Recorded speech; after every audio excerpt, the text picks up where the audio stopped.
You know, I do a lot of research on film and media and theater arts, and my background's in acting. I hate to say method acting, but I was trained at the Actor Studio, MFA program, Actor Studio Drama School, peers with Bradley Cooper. I know the brother of the great movie star, Johnny Whitworth. And met David Lynch. That's really all I should have to say. I met David Lynch, you know. Why do you want to do this filmmaking stuff, Cole? I met David Lynch. All right, we understand. He said everything was scripted. Everything is scripted. Anyway, regardless, I do a lot of research, so I was watching some old Charlie Rose interviews, and believe it or not, Tommy Lee Jones was being interviewed. Great actor, Tommy Lee Jones. All my actor friends and people that are in the theater and acting and stuff, they're all fans of Tommy Lee Jones. I heard Sam Shepard hit him in the face. If I ever meet Tommy Lee Jones, I'm like, did Sam Shepard really hit you in the face? I want to know everything about it in detail. That's what I'd ask him about, you know. He'd have to tell me the whole thing. Something to do with the play. And Sam Shepard flew off. You know, Sam Shepard was a drinker. Flew off the handle and punched Tommy Lee Jones. I'm sure it probably happened. Theater it can get hot topics really quick. Anyway, regardless, I've never heard Tommy Lee Jones talk about it, but Charlie Rose, like the best, you know. James Lipton was a pretty good interviewer, especially for the Actor Studio. Charlie Rose, man, the guy, I don't know what it is about Charlie Rose. I know he's still doing it. It's not on the same level. I don't know if it's on Channel 13 anymore. It used to be on Channel 13, and he'd interview all different types of people.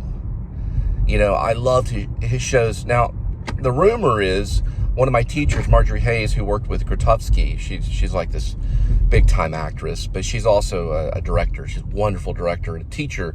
She taught me a lot about directing. We would break it down. You know, I learned from two great teachers about directing. Another one was Ken Stilson, who he also teaches acting, but he also teaches directing. They usually will teach acting and directing. Well, Marjorie went to New York on a scholarship. Well, it was more like a fellowship, I think is what they call it. It was like a grant. They gave her money to go to New York to study, to help her students, and she was a professor. She was the one that told me that, said, Cole, don't go into acting, go into directing. And that's pretty much what film is anyway. If you're a film actor, you're pretty much a director. There's a big time classic car alert. I'll get into the Tommy Lee Jones thing. I'm gonna see if he passes. Nah, he switched off. Never mind. I got to see it. You didn't get to see it. It was a Mustang, 1960s Mustang, black top. But I know that's what you wanted to see. But anyway, Tommy Lee Jones, right? But back to Tommy Lee Jones. So he was being interviewed by Charlie Rose about a few movies, a couple of movies that he did. One that I remember is No Country for Old Men. They talked a little bit about that. And then another really good one that he did, which I'll have to look up the title on that one. Relatively almost like in the same year, relatively. They talked about Cormac, they call him Cormac McCarthy. they pronounce his name a little different than how I do it. Kind of how Richard Linklater will pronounce Jim Jarmusch. He pronounces him Jarmusch. And everybody I know calls him Jarmusch. You know? Everyone's like, yeah, did you see that Jim Jarmusch movie? You know, the one about permanent vacation? Well, you know, everybody calls him Jim Jarmusch. But when Linklater gets up there, he says, like, Jim Jarmusch. Kind of makes me mad a little bit. Waiting for the sound level to change.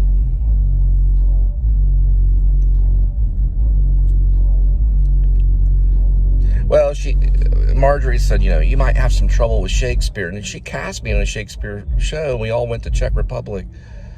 She said, you know, you might have some trouble. her expectations in acting is like right up there with like Christoph Waltz, you know, or Gary Oldman. They're sort of just like, you know, that's about how good you should be, you know. But I'm sure a lot of people try to talk Marlon Brando out of it too.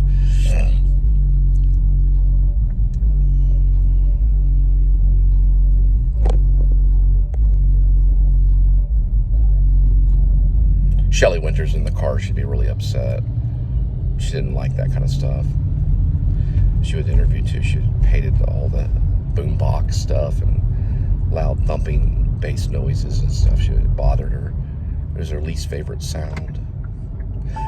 It doesn't bother me as much, you know, since I saw that Shelley Winters interview. But anyway, back to Tommy Lee Jones again. So he was talking about, you know, just him as an actor, and then he switched over to more of kind of like the director role, you know, because actors do that, you know. And he bought the rights to Hemingway's last book, which is, I believe it's Islands in the Stream, or Islands in the Streams, or Island in the Streams, or I think it's Islands in the Stream. But he bought it. He bought the rights to the last novel that was not completed by Hemingway. It was completed by his children, I think, or relatives. They completed the novel, and he has the rights to that. So he's, you know, from what Charlie Rose was asking, you know, he was on his way. I'm gonna look on Internet Movie Database for that movie that I was talking about, that he was talking about with Charlie Rose. But he's gonna make a movie about Hemingway, about Hemingway's last book, and he knows the story and everything. He's got some guy helping him with the script. He may have already done it, I don't know. I'll have to check it out. But I just found out last night, and I'm a big Hemingway fan, so we'll have to see. But it looks like a pretty cool project.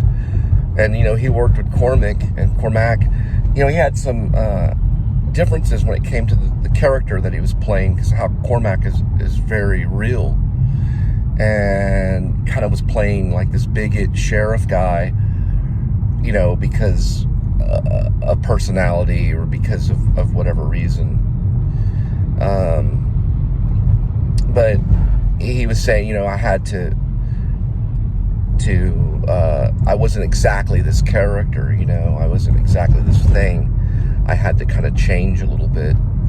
And Cormac's incredible, you know. It's part of the journey with Escape from Maine, was kind of learning from two different fathers. You know, I'm taking a little bit from Oliver Stone's Platoon.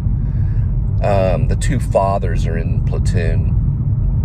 But when I went to try to write this book, I had taken these two fathers, you know, like Stephen King being this Methodist writer, this horror writer from the North that had already been in Maine.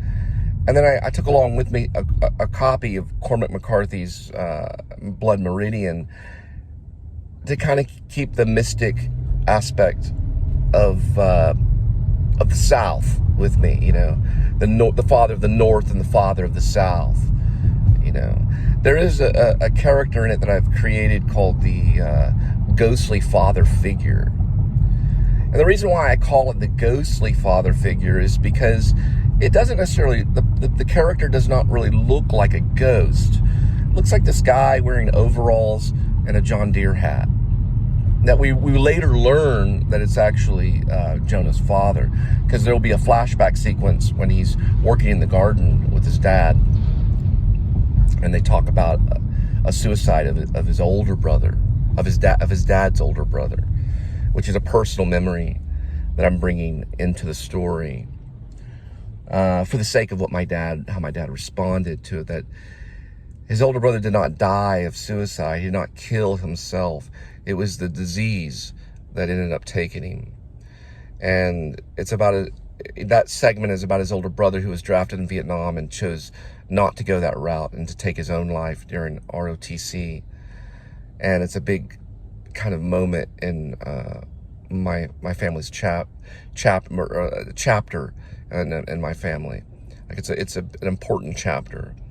So it was brought about because of my father's response and how he responded to it. So that's his dialogue.